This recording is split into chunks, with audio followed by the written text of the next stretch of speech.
Hello, everyone.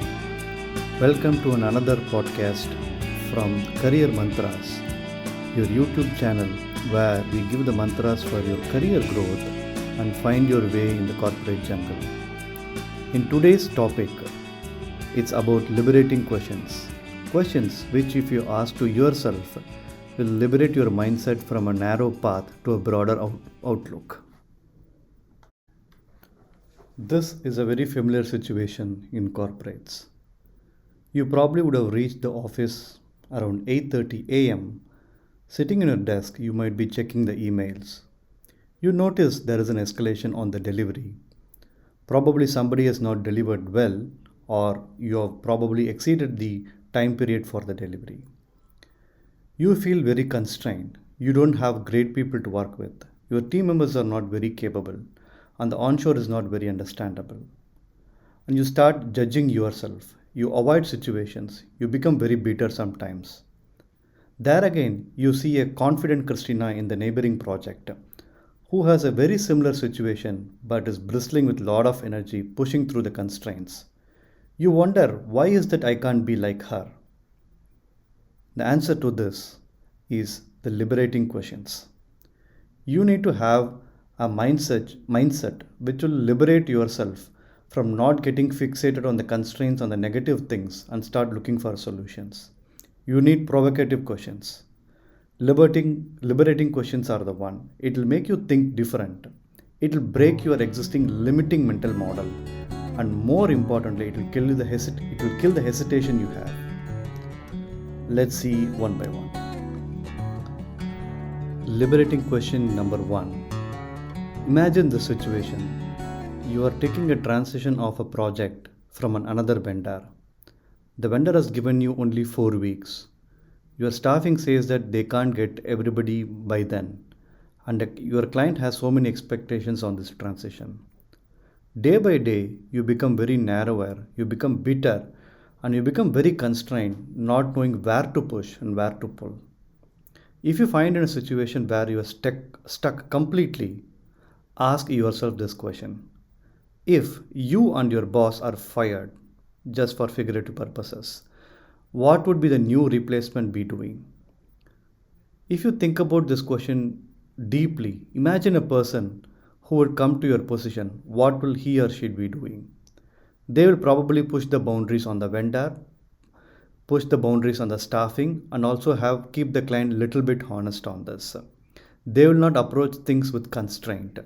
They will not have the monkeys on their back. They will ensure that they will keep everybody accountable on this one, which currently you will have some hesitation in doing it. Question number one. If you and your boss are fired, what would the new replacement be doing differently? As a manager who is managing a project for a long term, one of the things that could happen is that you might mix up what is an objective and what is a constraint. Over a period of time, you will hear concerns from the employee, concerns from the client, concerns on the salary hikes, promotions, even remote work. When you start resolving these issues as your objective, you will miss the big picture of delivering quality software to the clients, or engaging with the clients in a meaningful way, or building your relationships with the client. It is very, very crucial that you ask this liberating question. If there are no constraints, what would we do? This will help you to identify what is the objective and what are the core set of activities required to meet the objective. It is not to say that you are blind to constraints, but it is important to understand that while meeting the objective is the most important thing, recognizing the constraints and not getting blinded by that is equally an important thing to notice on. So, liberating question number two. If there are no constraints, what would we do? During the course of the project, we get a lot of communication issues. Especially meetings are a big solid waste of time if not properly planned. A lot of email exchanges happen, a lot of meetings go without an agenda. One of the questions you might want to ask is that if we can meet only 1 hour a day, what would we do differently? It will help you to prepare a lot, be extremely efficient, and focus on the most important. So, for example, if you're going to meet only 1 hour a day, you'll start focusing on what can we document better, how can we be prepared for the meeting in a most crucial way, and ensure that the minutes of meeting is sharper. And most importantly, plan every minute of that 1 hour to be most productive. Believe me, when you try to put such constraints and ask such questions, you will find the team is much more efficient than giving them 3 hours for the meeting. Liberating question number three. If we can meet only 1 hour a day, what would we do differently?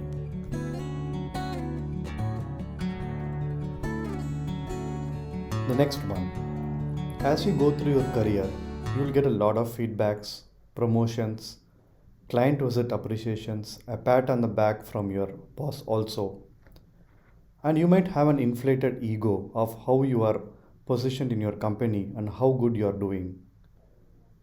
Very periodically, it is useful to ask this question. If I must interview myself for the job, what would happen? You will get new insights because you will think differently from a third person's shoes, maybe from your boss' shoes. You will find that there are strengths in you which due to which you will keep the job, but there are also drawbacks which people are putting up with you. That will liberate you to give you new insights of what you can improve. Liberating question number four. If I must interview myself for the job, what would happen?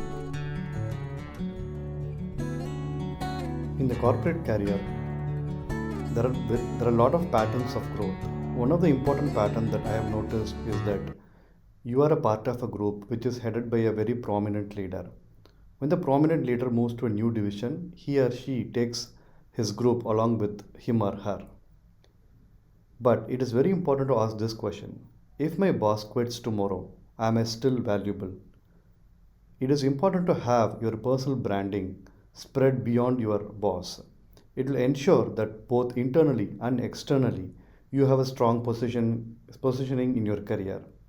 So ask this question number 5. If my boss quits tomorrow, am I still valuable in the company?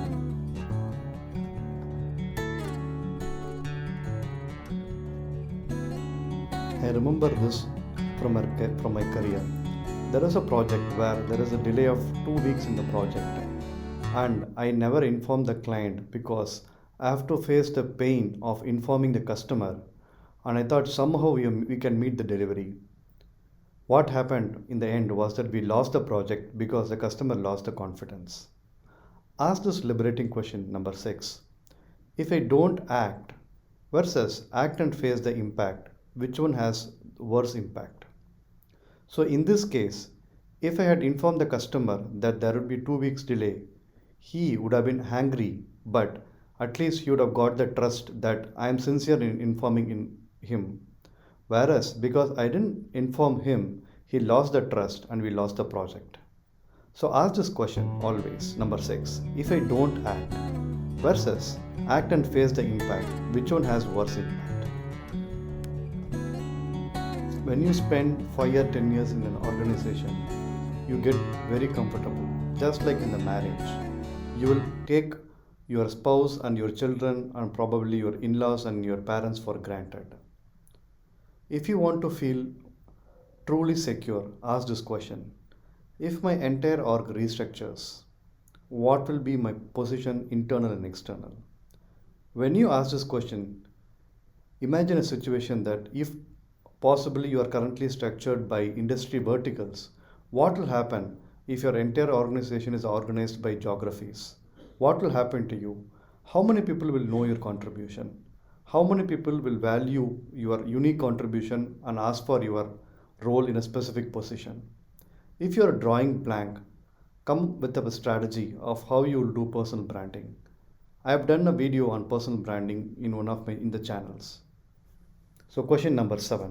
If my entire org restructures, what will be my position internal and external?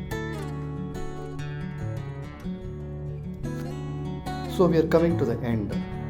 So when in your career, you might find tricky situations, time where you have to make crucial decisions, or even time where you'll get extremely secure. In all these situations, you need to ask questions which will provocate you in a positive way, think differently, give you creative ideas, and show you the reality. So go ahead and choose one of these questions, one of these seven questions, and try to think differently on this.